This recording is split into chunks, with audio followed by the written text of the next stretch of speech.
Avons-nous le libre arbitre? Vous pensiez avoir le libre arbitre, et si vous êtes de bonne foi, à la fin de cette vidéo, vous ne serez plus jamais le même. C'est un petit peu comme dans Matrix, on va dire, avec la petite pilule bleue et la petite pilule rouge. Soit on choisit de rester dans l'illusion de nos croyances, ou alors on se confronte à la réalité et on fait face, quelle qu'elle soit.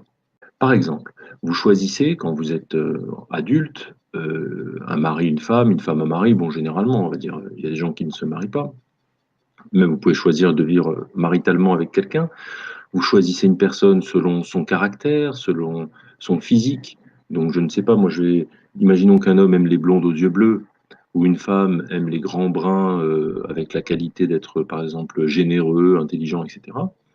Elle va donc, ou ils vont choisir selon leur goût, selon donc, les affinités, les atomes crochus. Et ils pensent choisir, donc user leur libre arbitre. Car qu'est-ce que le libre arbitre? C'est pouvoir disposer d'un choix entre entre deux choses, il faut au moins qu'il y ait deux choses, voire plus, et donc de son libre arbitre, choisir quelle est la meilleure solution ou la chose qui vous convient le mieux. Là, on peut voir, ça c'est la façon simple de voir les choses. Le deuxième exemple, celui-là, gardez-le en tête, hein. Le deuxième exemple, tarte aux fraises ou religieuse au chocolat, je ne sais pas. Vous rentrez dans une boulangerie et vous voyez qu'il n'y a plus de religieuse et il reste une tarte aux fraises, vous la prenez, vous la mangez, vous êtes content. Vous avez donc là, alors là, on ne peut pas dire, vous avez choisi vraiment la tarte aux fraises. C'est parmi de nombreux gâteaux. Donc là, vous pourriez me dire, ben, vous voyez, j'ai eu le choix. C'est moi qui ai choisi parmi des dizaines et des dizaines de gâteaux ma tarte aux fraises. J'ai usé de mon libre arbitre. Bon, alors maintenant, on va tout cumuler ces deux exemples et on va conclure quasiment immédiatement. Je vous dis, ou plutôt la logique vous dit, et le bon sens, que vous n'avez rien choisi du tout. Ni votre femme, ni votre mari, ni vos conjoints, ni vos études, ni je sais pas moi, si vous aimez les voitures de course, ou si vous aimez, je sais pas, les Porsche, les Ferrari, ou si vous aimez la tarte aux fraises ou la religieuse. Non, vous n'avez rien choisi et on va le démontrer. Donc, c'est tout simple. Le boulanger, par exemple, s'il avait choisi ce jour-là de ne pas faire ni tarte aux fraises ni religieuse, vous n'auriez pas eu le choix de prendre ce gâteau. En fait, c'est pas vous qui avez choisi de prendre cette tarte aux fraises. Vous avez, on va dire, c'est plutôt le boulanger qui a choisi, entre guillemets, hein, parce que vous allez voir, lui non plus, il n'a pas choisi. Hein, il n'a même pas choisi d'être boulanger. De mettre ce jour-là ou pas, et finalement, votre choix est devenu dépendant, hein, on va dire relatif, à la volonté du boulanger de faire ou pas votre gâteau préféré. Donc vous voyez déjà, si votre choix, entre guillemets, est relatif à quelque chose ou à quelqu'un, c'est que ça ne dépend plus vraiment de vous. Donc ce n'est déjà plus du libre arbitre. Ça, c'est la première chose. En ce qui concerne le choix du conjoint ou de la voiture ou de vos couleurs, vos goûts, encore une fois, vous ne choisissez rien. Pourquoi? Car ce sont vos goûts qui ils vous imposent ce choix. Vous aimez les tartes aux fraises parce que vos papilles gustatives apprécient ce goût. Donc, par exemple, imaginons que vous détestiez, je ne sais pas, les épinards, d'accord? Eh bien, vous n'allez pas comme ça, d'une façon sadomaso, choisir de manger des épinards si ça ne correspond pas à votre goût. Hein, et pourtant, vous pourriez, entre guillemets, faire plus peut-être preuve de libre arbitre en disant non, c'est bon pour ma santé, donc je vais choisir de manger des épinards parce que je manque de fer, malgré le fait que je n'aime pas. Mais bon, ça va être dur à manger.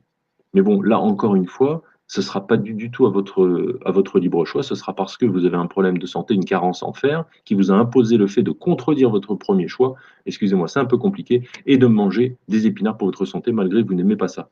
Bon, ça c'est, on va dire, là on a dit la chose la plus compliquée. Maintenant, on va vous dire la chose la plus simple. Et alors là, écoutez bien ça, car là, ça y est, là on va avoir la réponse. Avez-vous choisi, écoutez bien et répondez à cette question honnêtement, votre naissance? Avez-vous choisi votre date de naissance? Avez-vous choisi votre lieu de naissance? Avez-vous choisi vos parents? Est-ce que vous avez choisi tout ça? Est-ce que vous avez choisi votre couleur de peau? Est-ce que vous avez choisi votre taille? On peut dire ça à l'infini, ça suffit là déjà.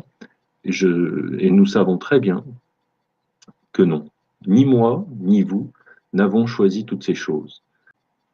eh bien, ce n'était pas vos choix. Vous n'avez pas utilisé votre libre arbitre aucunement. C'est de la logique pure, de la logique simple. Vous pouvez mettre pause sur la vidéo si vous voulez pour essayer de comprendre ou remettre en arrière, parce que c'est le moment le plus important. Donc, en gros, je répète, vous n'avez pas choisi votre naissance. Comme on dit souvent à ses parents, quand des fois on est fâché, on dit, papa, maman, ah écoute, ça suffit, j'ai pas demandé à venir au monde. Eh bien non, vous n'avez pas demandé effectivement à venir au monde. Vous ne l'avez pas choisi, ni vous, ni moi, vous n'avez pas utilisé de libre arbitre pour ce choix, qui pourtant est le choix essentiel, ou en tout cas l'événement essentiel, qui a donné tout le reste. Votre ADN, vous n'avez pas choisi non plus votre couleur de cheveux, la couleur de vos yeux, comme je l'avais dit, votre taille, etc. C'est ça, c'est ce moment-là, c'est un petit peu comme avant le Big Bang, tout était, on va dire, dans l'information de ce premier moment, et tout a été relâché. Ben, c'est exactement ça. Eh bien, vous n'avez rien choisi du tout. Et donc, tout ce que vous faites dans votre vie, eh bien, en fait, est complètement sous la contrainte de ce premier événement que vous n'avez pas choisi. Donc tout le reste dépendait de ce moment-là. Si par exemple vous dites ah oui mais moi j'aime Paris, j'aime me promener dans Paris, c'est mon goût, j'aurais toujours aimé cette vie, bah écoutez, si vous étiez né, je sais pas moi, en Afrique par exemple, dans une famille très très pauvre, euh, où les premières préoccupations de l'existence seraient de trouver à manger et de l'eau, ben croyez-moi, euh, vous auriez pas pensé à Paris et vous promener dans Paris. Donc il faut avoir un petit peu de bonne foi quand on voit les choses par la logique, en tout cas par la lorgnette de l'esprit de déduction et tout simplement le bon sens, que la réalité nous dit là, à l'heure actuelle, que nous ne disposons pas de libre arbitre. Tout est prédéterminé, voilà, c'est le mot que je cherchais depuis le début, par rapport au premier événement, c'est-à-dire, je reviens dessus, le moment de votre naissance. Vu que vous n'avez pas fait ce choix, eh bien, tous les autres en découlent après. Et comme c'est ce moment-là, le moment crucial qui a donc commencé le premier, on va dire, domino du reste de votre vie, et que vous n'avez pas choisi. Donc vous n'avez pas utilisé votre libre arbitre pour le moment de votre venue au monde. Donc tout le reste, vous ne le choisissez pas non plus. C'est dur de se confronter à ça, de se dire entre guillemets que tout était joué d'avance ou écrit d'avance. C'est très difficile, mais c'est ce que nous dit la logique, vraiment nettement, sans aucune possibilité de contre-argumenter. Alors, où est l'espoir? On va laisser l'espoir quand même là-dedans. C'est que il existe néanmoins un seul choix que nous avons, une seule façon d'exercer notre libre arbitre ici-bas. Réfléchissez-y avec la même grille dont on a fait l'utilisation dans cette émission de radio. Il y en a un quand même, néanmoins. Et après, il y a, on va dire, tous les autres choix relatifs, on va dire, donc l'utilisation relative du libre arbitre, par exemple, entre le bien et le mal. Vous pouvez dire, par exemple, je ne sais pas moi, vous trouvez par terre un billet de 50 euros ou un portefeuille, disons un portefeuille, vous pouvez choisir de prendre le portefeuille, entre guillemets, ou de l'amener au commissariat et de dire que vous l'avez trouvé, même s'il y a de l'argent dedans. Vous avez aussi le choix de ramener le portefeuille en enlevant l'argent ou en le gardant. Vous voyez, vous avez plusieurs nuances dans vos actions, on va dire.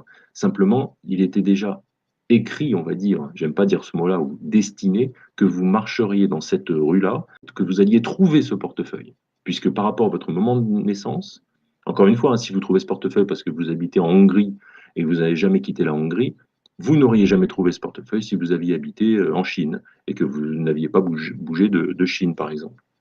Donc, même si effectivement cet événement, vous ne l'avez pas choisi, au moment où il vous arrive, vous avez, on va dire, une espèce de petite marge de manœuvre en ce qui concerne l'action que vous allez faire. Mais, encore une fois, pour ne pas aller à l'encontre du développement précédent, toute cette décision que vous croyez prendre, on va dire, si vous êtes honnête, de ramener le portefeuille, ne pensez jamais que vous êtes quelqu'un de bien, d'avoir fait ça. Je sais, c'est dur d'entendre ça, parce qu'en fait, c'était aussi ancré dans votre ADN au moment de votre naissance.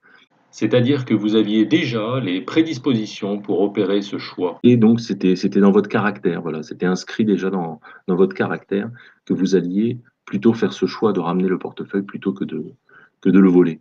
Donc, voilà, et bon, Je laisse aussi en suspens le fait que nous disposons quand même d'un choix dans notre libre arbitre, dans notre vie, dans notre existence. Ça, il y en a un.